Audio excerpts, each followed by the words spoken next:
안녕하세요. 저는 평화를 잇다 평화예술 프로젝트 강연을 맡게 된 예술학 박사 김연희입니다. 우선 제 인사를 하면 저는 현대 사상가들의 관점으로 세상을 이해하고 해석하는 현대 미술에 관한 연구와 기획을 하고 있습니다. 예술 분야에는 작품 창작들이 많이 존재하죠. 그런데 누군가는 그 작품들을 조명하고 조심히 다뤄줘야 하는 그런 연구자 역할이 필요할 것 같아 저는 미학 연구를 하게 되었습니다.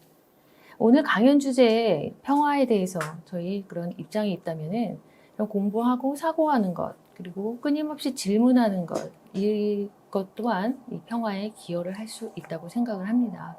왜냐하면 역사에서 전체주의나 나치를 비롯한 이런 전범 관련 이슈들을 보면 안목적 동의를 했던 많은 사람들에게 몰랐다라는 이유만으로 면죄부가 될 수는 없다고 생각하기 때문입니다.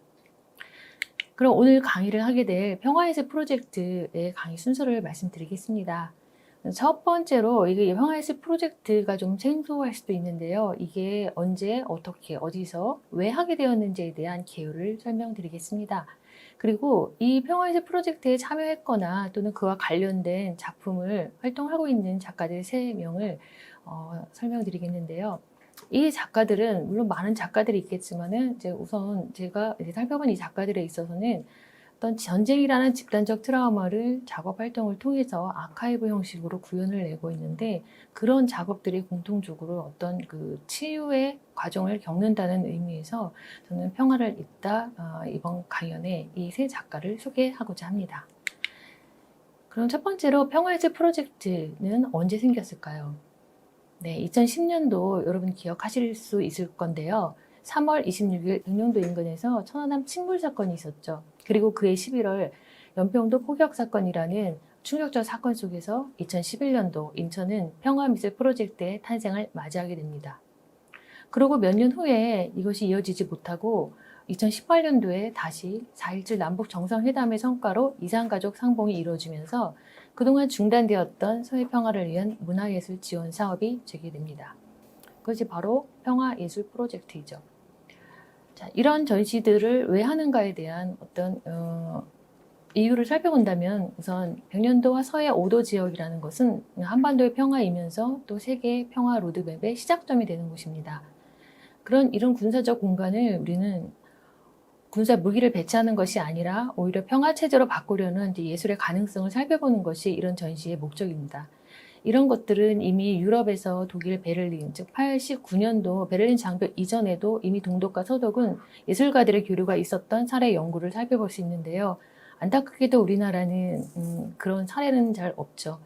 다만 이쪽 그 부분에서, 즉 백령도 이런 서해 5도 접경 그 부분에서 작가들, 해외 또는 국내 작가들이 이런 평화 예술을 통한 교류의 가능성을 살펴보는 것은 그래도 어떠한 가능성이 있지 않을까라는 장기적 전망을 가지고 이 프로젝트를 실행하고 있습니다.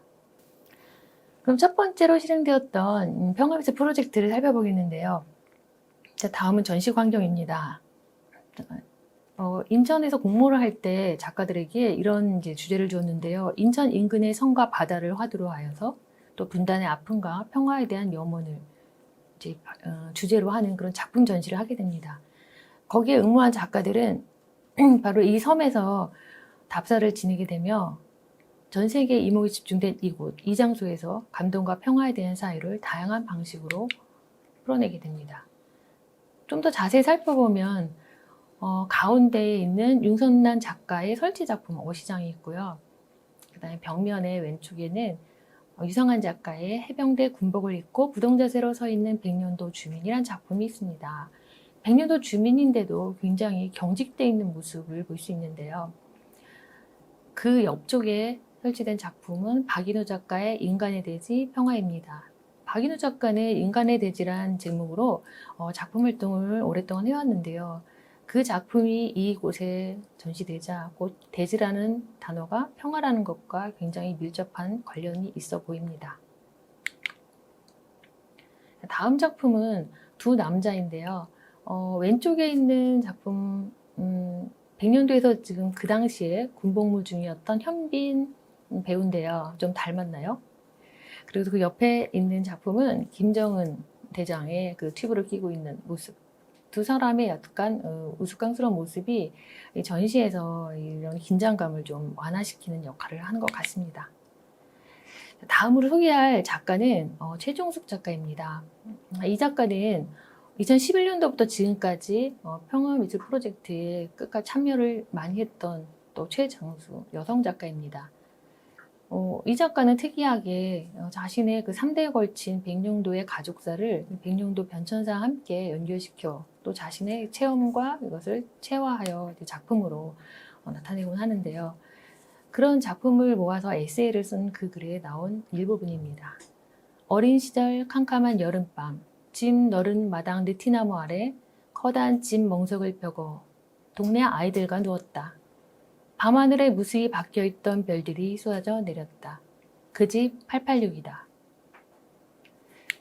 네, 이런 정겨운 시와 함께 이 작가가 참여하게 된 어떤 그 작업 노트를 살펴보면요. 이렇게 적혀 있습니다.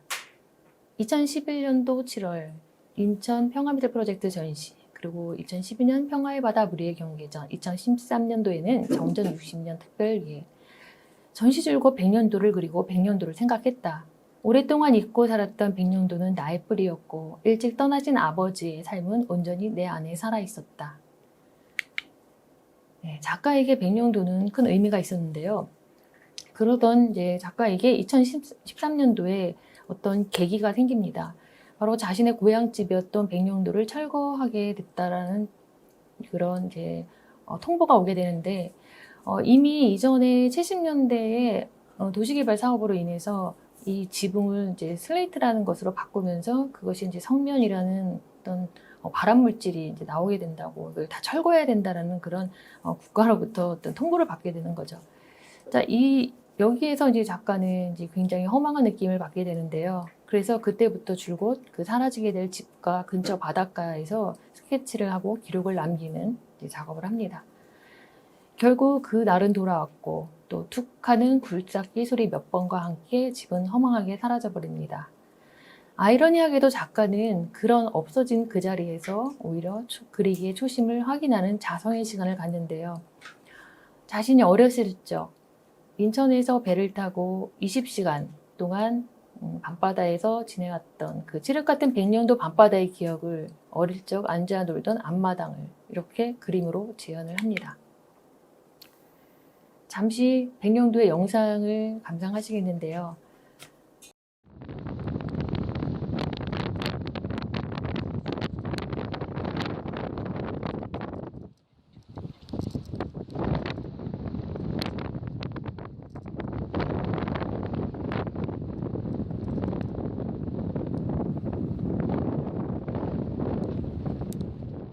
네, 여기에서 이제 작가는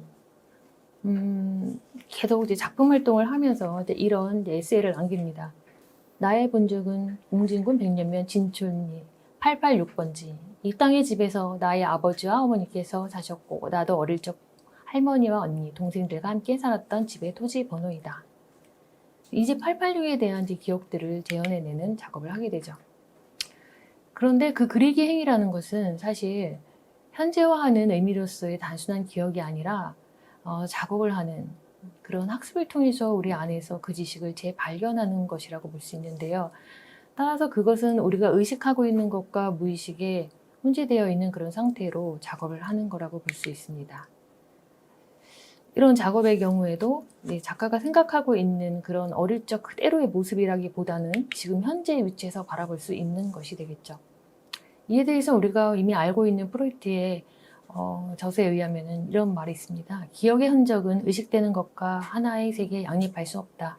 기억의 토대를 이루는 모든 흔적들이 내부 세계에 새겨지고 의식의 기억이 흔적 대신 생기는 것이다. 그렇기 때문에 전쟁 때 부상자들은 전쟁이 끝난 이후에도 다시 꿈속에서 그 전쟁의 장소로 그들을 데려간다고 합니다. 그렇지만 그때 그 전쟁의 장소는 똑같은 그곳이 아니라 좀 다르게 기억된다고 하죠. 또 우리가 알고 있는 무의식은 사실 그대로의 재현이 아니라 어떻게 보면 언어처럼 구조화되었다라는 그런 연구 결과도 있다고 합니다. 이와 관련해서 미술사학자 할버슨이 이런 말을 합니다. 과거를 틀짓는 방식이 과거의 재현이 아니라 우리 현재의 위치에 의해 결정되는 그런 것이다. 그렇다면 이 작가 역시 그 당시의 기억을 해내고 있지만 그 기억은 지금 현재에 조종된 기억일 수 있겠죠. 이렇게 백령도 프로젝트를 비롯한 이런 그 전쟁의 트라우마를 작업하는 작가들에게서 보여지는 그런 현상일 수도 있는데요. 즉 전쟁에 대한 트라우마의 경우에는 심리적으로는 존재하지만 물리적으로는 부재하는 그런 전쟁의 흔적들을 남기고자 하는 그런 의지들의 발현이라고 볼 수 있습니다. 그렇게 재현하고 또 망각하고 싶은 기억인데도 되새기는 그런 용기와 노력, 이런 과정의 전시들이 이루어지는 이곳에서 또 이것을 연구하고 국제 언어로 문서화하는 것은 이후의 선 바깥에 존재하는 평화를 갈망하는 인류에게 각인이 될 수 있다고 생각을 합니다. 그렇게 된다면 어떤 무기보다도 오히려 백령도 또는 서해 오도를 안전하게 지켜보는 보호의 눈이 될 수 있지 않을까요? 군사를 방지하고 또 NLL이라는 철조망 없는 이런 분단의 바다가 생활권으로 돌아오도록 우리는 남북의 문화적 공감대를 유도하는 것, 이것이 이후의 장기적 전망이 될 거라 생각합니다. 그래서 이와 관련해서 남북의 문화적 공감대라고 하니까 떠오르는 작가가 있는데요. 바로 북한 작가, 탈북 작가죠.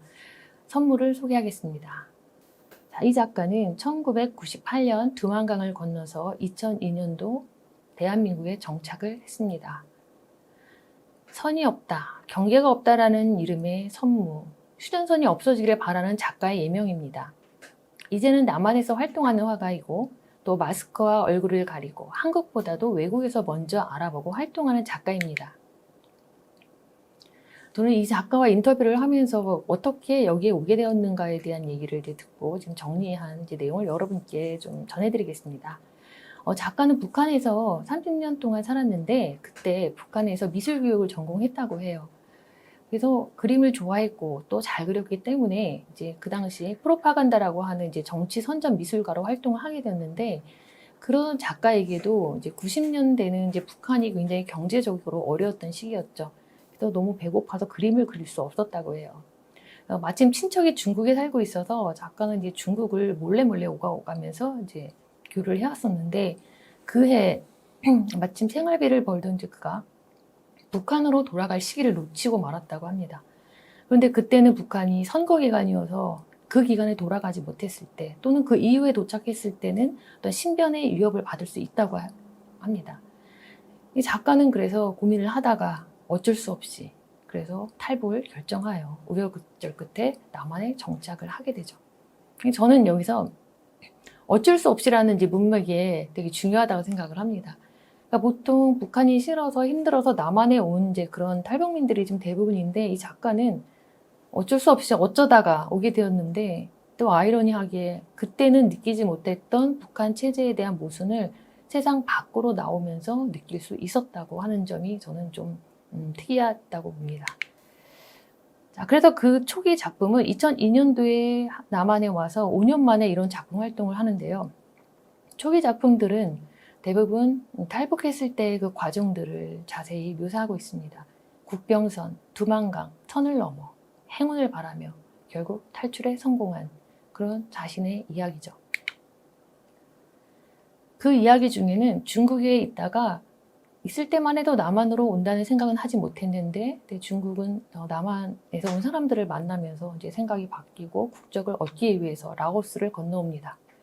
이 라오스에서 오른쪽 그림을 보시면 좀 희미하지만 거기다가 자신의 이름과 함께 나의 소원, 우리의 소원, 죽어도 가고 싶다 이런 글들을 씁니다. 사실 여기에서 죽을 수도 있다고 생각했던 작가는 거의 사투 끝에 이곳을 빠져나가려고 애를 씁니다. 다행히도 극적으로 남한 대사관과 연락이 되어서 그림을 계속 그리고 싶은 마음에 홍익대학교에 03학번으로 입학을 하죠. 그러면서 작가는 말을 합니다. 그동안은 북한 지도자를 위한 사상 또는 선전을 위해서 그림을 그려왔는데 자신을 위해서 이제 그림을 그리고 싶다라고 말을 합니다. 그때 남겼던 어떤 기록을 이제 인터뷰에서 제가 서면으로 받았었는데요. 북에서 나의 몸뚱이는 나였지만 사고방식은 나의 사고방식이 아니었다. 그 땅에서 나는 나로 살았고 믿었고 그 믿음은 변하지 않으리라 생각했었다. 하지만 다양한 세상의 삶들, 현실과 마주하면서 나의 믿음은 허물어지고 그런 내가 너무 허탈해지고 나의 상황이 믿기지 않았다.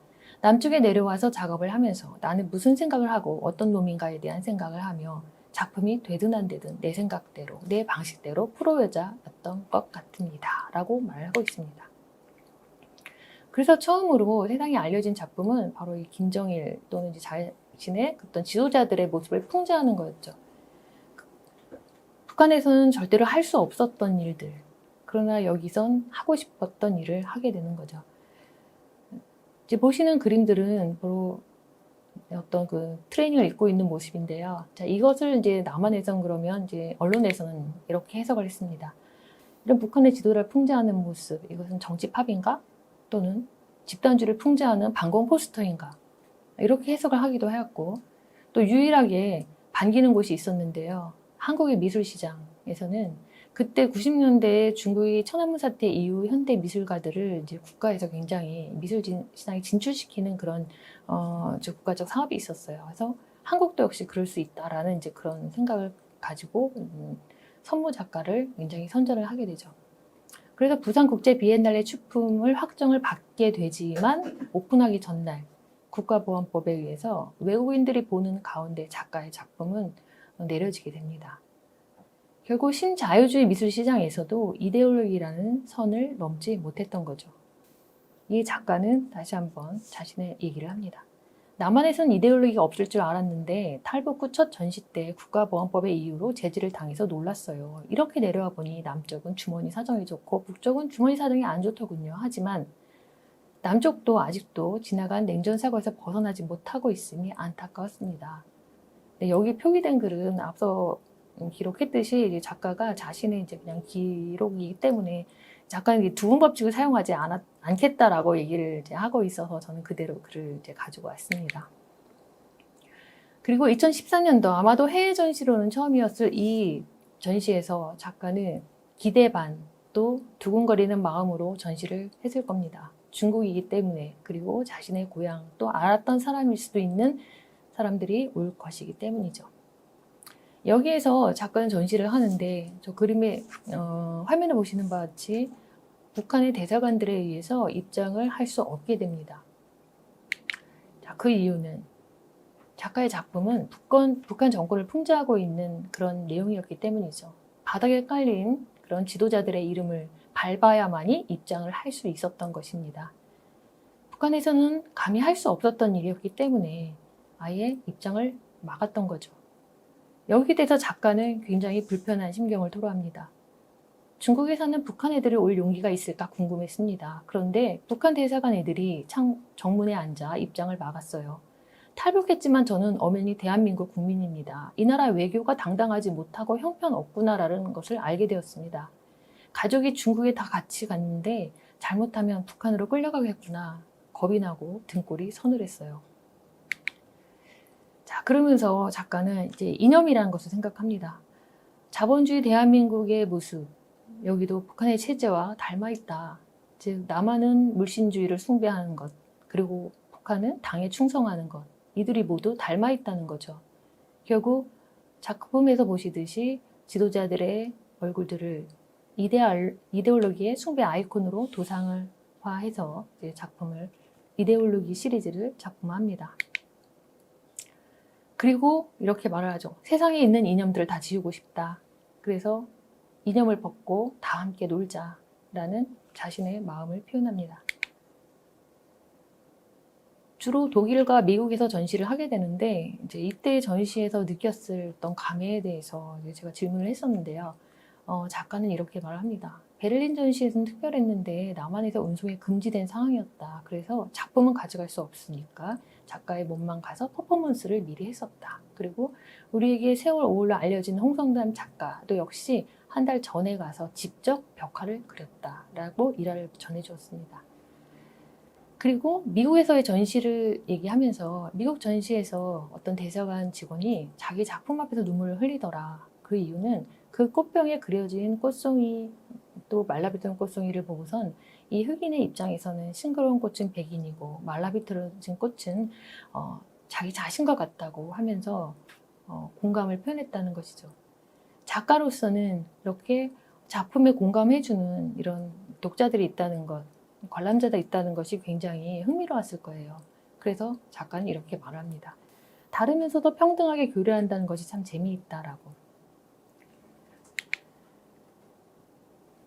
제가 느끼기에도 아마도 이렇게 5년 만에 정착을 하고 작품 활동을 하는 사람들은 거의 북한에서 이제 세터민들을 봤을 때 드물 것 같은데 아마도 예술만이 할 수 있는 일이 아니었을까 저는 생각이 들었습니다.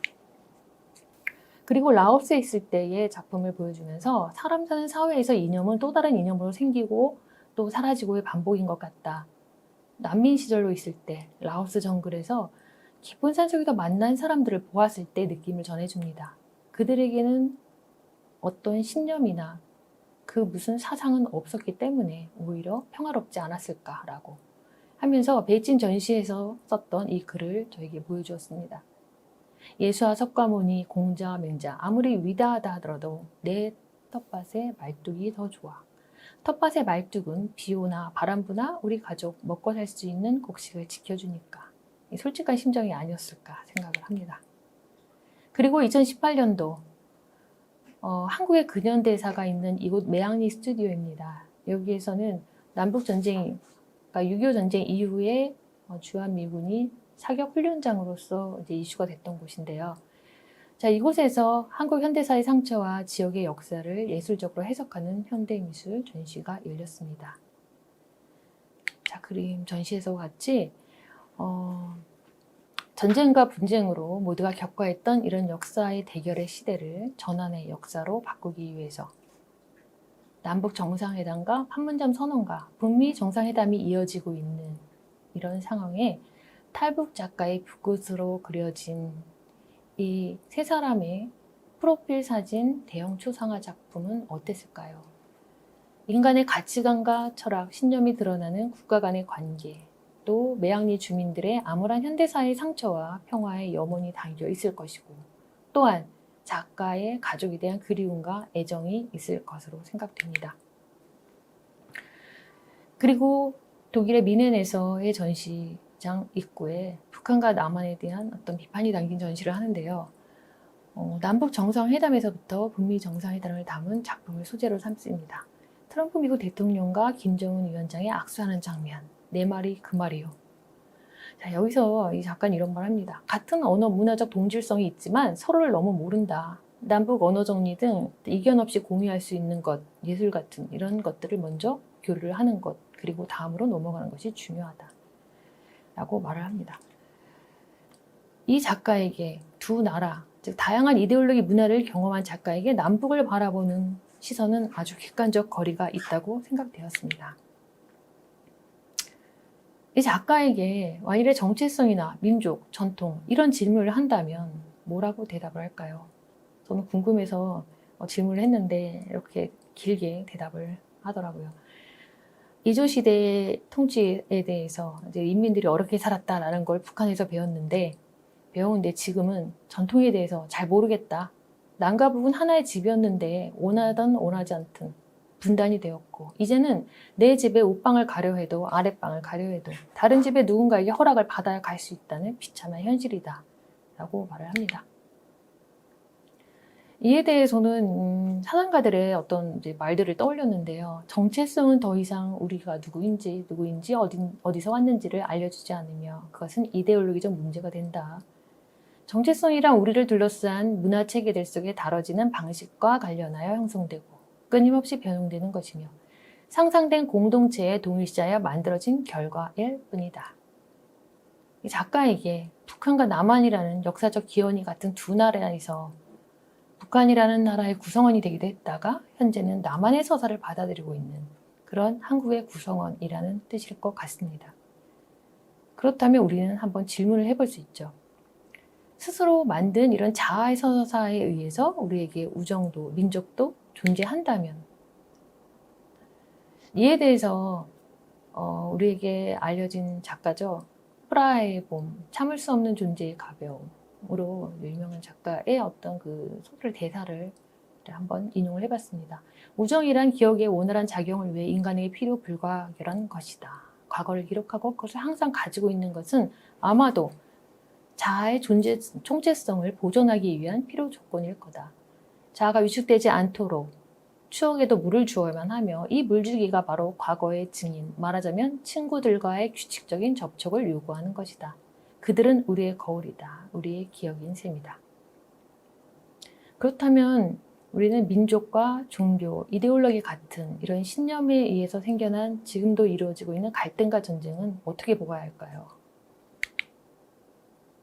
민족이란 개념은 예전엔 이제 유대감의 형성에 기여를 했고, 하지만 이것이 냉전 이후에 지나친 국수주의 또는 민족주의를 넘어선 변질이 되고, 또 지금 현재 전 지구적인 세계화의 반대편에는 토박이와 이민자, 인종 간의 갈등이 있습니다. 또 자유주의가 해결하지 못한 이런 지구의 문제들, 이런 것들을 이제는 새로운 서사를 통해 지구 단위로 해결해야 할 시기라고 생각을 합니다. 현재 금융위기 이후에 자국민을 위한 각종 장벽들이 유행이 되었죠. 그럼에도 이 선무는 이렇게 말을 합니다. 모든 것을 개의치 않고 자기식대로 그리겠다고. 그의 개인전 바람을 타다에 대해서는 이 작가가 이런 창작 동기를 말하고 있습니다. 이 작품은 기존의 회화와는 좀 다르게 작가에게 있어서는 종이와 칼끝으로 그린 좀 다른 작품인데요. 경기창작센터의 작업 중에 창문을 열고 문득 고개를 들고 하늘을 보니 새가 날더라고요. 바람 타는 새를 보니 나의 모습 같더라고요. 그 새는 거친 바람에 휩쓸리는 게 아니고 노는구나. 앞으로의 작품도 현실을 외면하지 않으면서 그리고 같이 놀 수 있기를 바랍니다. 그럼에도 불구하고 지금 보시는 사이트는 선무 작가의 작품들을 쭉 볼 수 있는데요. 초반에는 작품 내용들이 탈북에 관한 자신의 경험이었다면 2013년도부터 지금까지의 작품들 속에서 공통적으로 발견한 것은 여기에 모아놨습니다. 평화였습니다. 이런 한반도의 평화 문제, 다만 한반도만의 문제가 아니었겠죠. 1, 2차 대전의 발발 원인 자체가 제국주의 침략이었다면 이후의 한일 합방과 또 연합군의 승리로 인한 해방, 또 남북의 친탁 통치, 이런 것들로 인해서 생겨난 4.3 항쟁, 그리고 6.25 전쟁, 지금까지 이어지는 지속되는 전쟁 상태. 자, 이런 것들을 반영하는 군사 경계 지점인 백령도 프로젝트. 다음에 소개할 작가는요, 이제 말씀드린 이런 한반도 평화 문제와 관련해서 일제강점기의 독립투사로부터 시작해서 4.3 항쟁, 그리고 분단과 세월호 문제까지 지금까지 끝나지 않은 지속된 철조망이라는 문제의식을 가지고 작업을 하는 권순왕 작가의 작품을 살펴보도록 하겠습니다. 권순왕 작가는요, 2014년도 4월 16일 우리 모두가 기억하는 최대 이슈어로 기록될 역사적 사건의 메시지 가만히 있으라, 이 문구를 작품으로 새깁니다. 세월호 참사를 다룬 이 텍스트를 땅에 판각을 한 것이죠. 이 작가는 판화 작가예요. 그렇기 때문에 자신의 그런 조용적인 기법을, 판화라는 기법을 그대로 예전에 이제 오리지널 판화가 아니라 좀 변형을 합니다. 거기에는 이제 몇 가지 이유가 있다고 하는데 잠시 후에 소개해 드리겠습니다. 이런 잡조가 무성한 곳을 삽으로 판각하고 촬영 후에 SNS를 통해 의미를 확산시키는 그런 방법의 판화는 결국 새로운 판화의 가능성을 보여준다고 합니다. 다음 작품은요, 레드 아일랜드에서 핑크 아일랜드라는 작품인데요. 이미 독일에서도 한번 전시를 한 바가 있습니다. 자, 이 내용은 이제 제국주의에 의한 식민 지배, 해방 공간의 비극, 또 한반도의 전쟁의 역사를 내들어 본다면 그 이후에 이 장밋빛 인생, 이 대한민국을 이제 역설적으로 나타낸 작품입니다. 작가 노트에 의하면 이 47년을 기점으로 48년의 4.3 항쟁과 또 53년도까지의 양민 학살의 그 치유 과정을 작품으로 나타냈다고 합니다.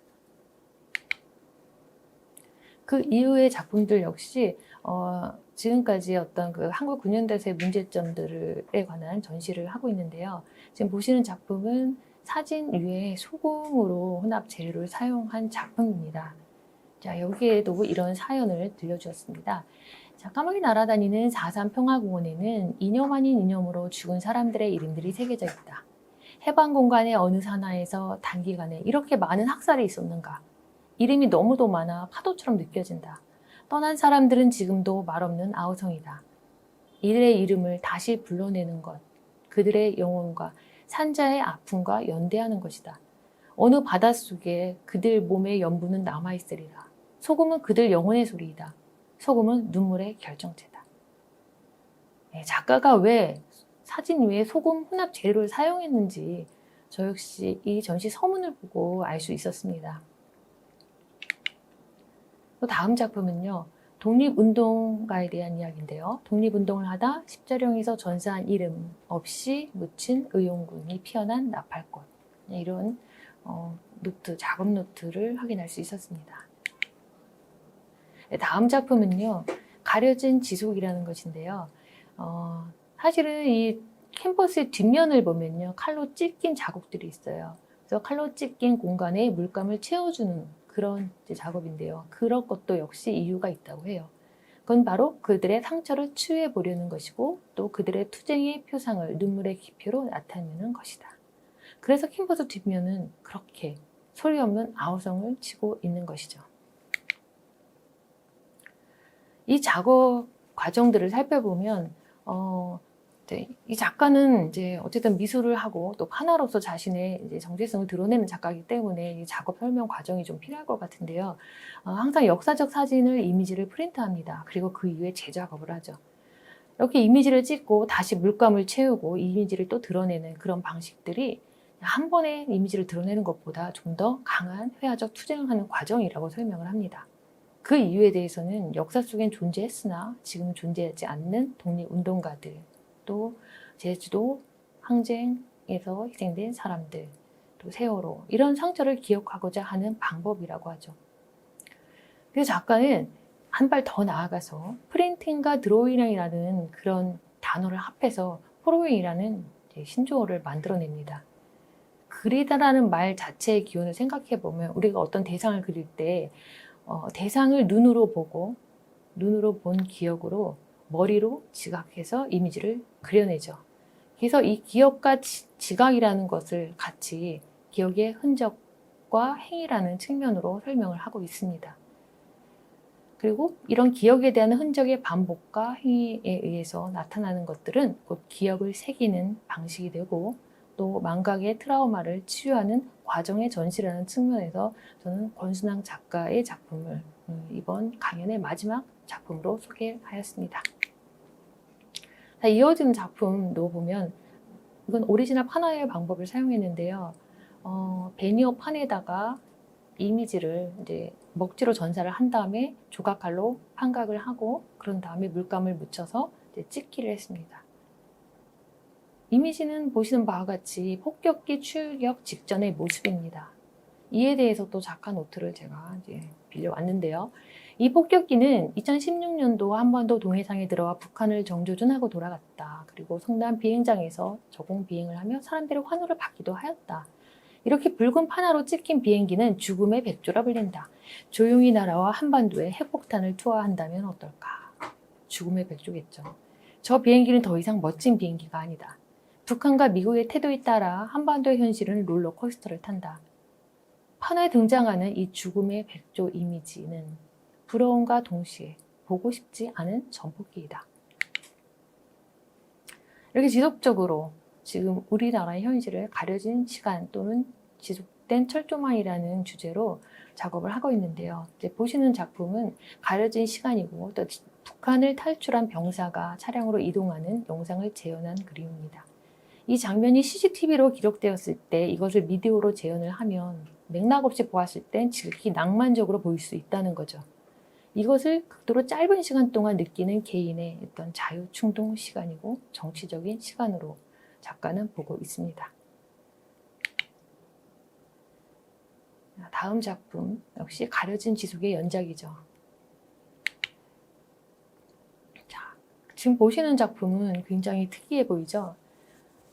네, 이제 번호를 붙였는데요.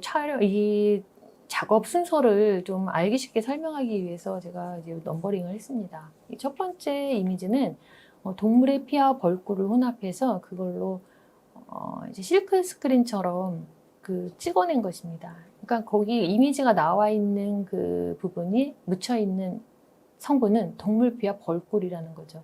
뭔가 감이 오십니까? 이 지구상에 살고 있는 생물체, 동물, 곤충, 식물 모두 그러나 이들은 다 위계가 있죠. 약육강식이라는. 이 작가는 그것을 하나로 통합을 하고자 하는 것 같았습니다. 이렇게 찍어낸 이미지, 두 번째, 거기에다가 씨를 뿌리고 흙으로 덮고 이제 싹을 틔웁니다. 일부러 빨리 자라게 하기 위해서 이 새싹을 투하했다고 하는데요. 세 번째 자라고 마지막에 이미지가 되는 과정. 그래서 가운데 부분은 그걸 전시장에 배치를 했습니다.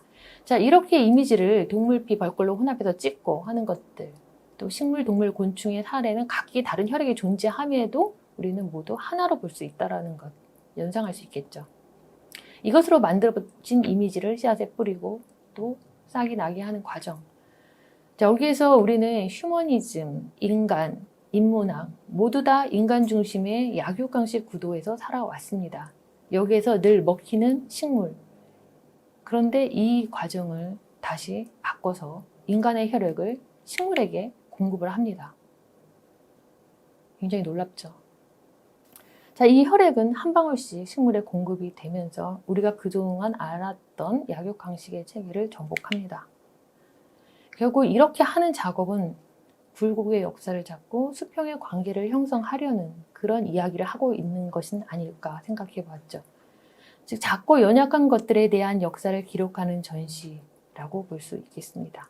이런 역사를 소환하는 작업이 결국 피해 역순혈 과정으로 제시되는 역사, 생명, 자연 시리즈가 바로 이 작가의 작업인데요. 저는 아마도 이것이 그동안의 어떤 역사에 대한 또 문제의식에 대한 일종의 대안이 아닐까 생각을 해보았습니다. 기존의 조형적 틀을 바꾸고 역사적 의미를 재판의 기억으로 만드는 이런 피를 먹고 자라는 풀의 그런 구조가 바로 예술의 윤리적 의미를 생각하게 하기 때문입니다. 앞서 설명드렸던 북한이나 남한을 오가며 오늘날 민족의 정체성을 생각하게 하는 선무작가나 가족의 서사를 100년도 프로젝트로 구현하는 최종숙 작가. 자, 이들에게 평화예술 프로젝트는 어떤 것일까요? 모두 다 기억하고 되새기는 바로 평화에 관한 것이었을 것입니다. 왜냐하면 현재에도 유효한 분단의 집단적 트라우마가 있기 때문이죠. 예술이 구호단체나 의료봉사처럼 사람의 생명을 직접 살릴 수는 없습니다는 것을 우리는 너무 잘 알고 있습니다. 그러나 정치, 사회, 문화적 역할과 태도로서 수행하는 작가들을 통해 평화에 대한 염원을 공유하고 지속할 수 있는 것은 아닐까요? 지금까지 평화를 잇다 평화예술 프로젝트 인문학 강연의 김연이었습니다. 감사합니다.